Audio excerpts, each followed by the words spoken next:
Let me ask you something. How much is enough? How much money?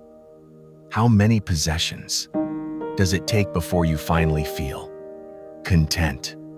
Is there a number? Or does that finish line just keep moving further away?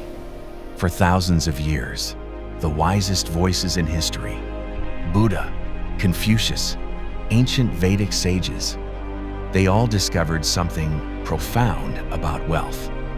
And it has nothing to do with your bank account. It's not in your house or your car or that thing you're about to buy on Amazon. What if I told you that the real wealth you're searching for is already within reach? That there's a kind of richness money can't buy, but you'd give every last penny for when it's gone. In the next few minutes, we're going to explore this ancient wisdom together. And you might just discover that you're already wealthier than you think. Stay with me. This journey is worth taking. True wealth starts now.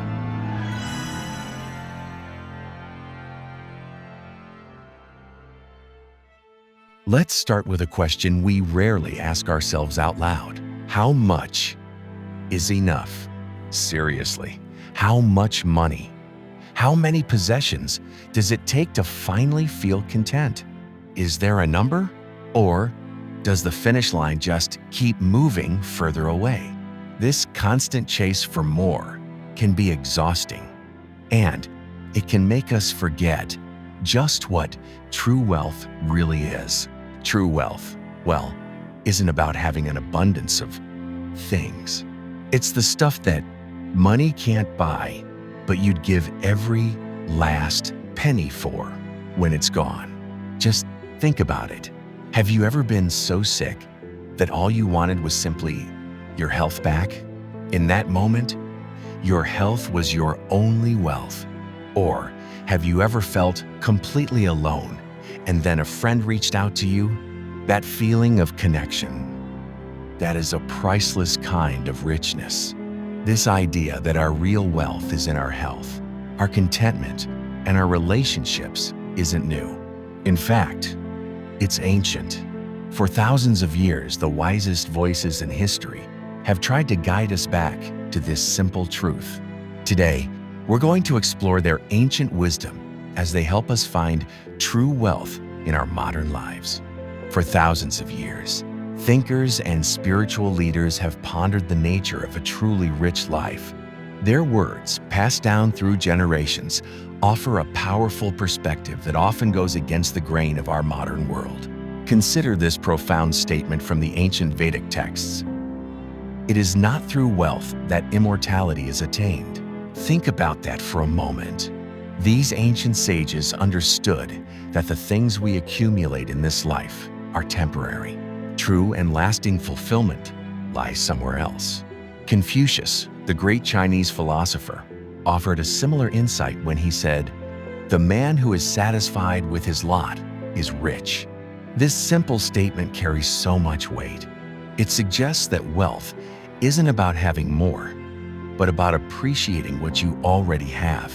Imagine the peace that comes with truly being content. Buddha, with his deep understanding of human nature, taught, "Health is the greatest gift, contentment the greatest wealth, faithfulness the best relationship." Notice how material possessions aren't even mentioned as the greatest forms of wealth. Instead, the focus is on our well-being, our inner state, and our connections with others. And finally, from the Bible, we hear this important warning. Watch out. Be on your guard against all kinds of greed. Life does not consist in an abundance of possessions. These words remind us that constantly chasing more can actually lead us further away from true wealth. In our fast-paced, consumer-driven society, it's easy to get caught up in the pursuit of more. We're bombarded with messages telling us that we need the latest gadgets, the biggest house, and the most luxurious car to be happy and successful. But this constant striving, well, it can lead to stress, anxiety, and a feeling of never quite being enough.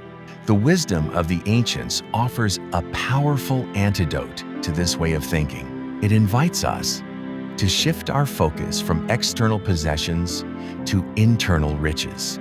It reminds us that true wealth can be found in our health, our relationships, our sense of contentment, and, more importantly, our connection to something larger than ourselves.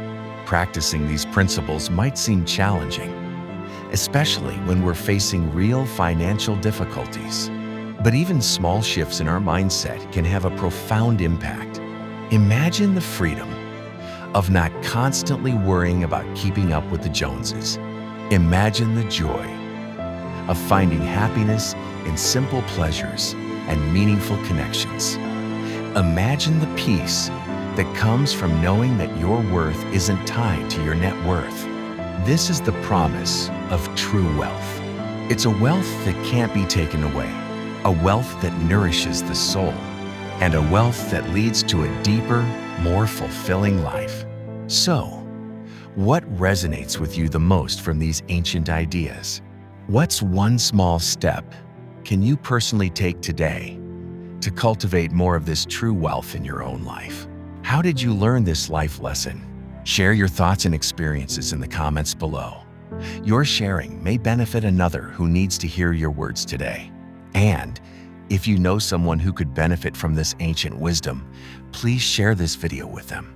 Like and subscribe for more ancient wisdom that can help you live a richer, more meaningful life, starting right now.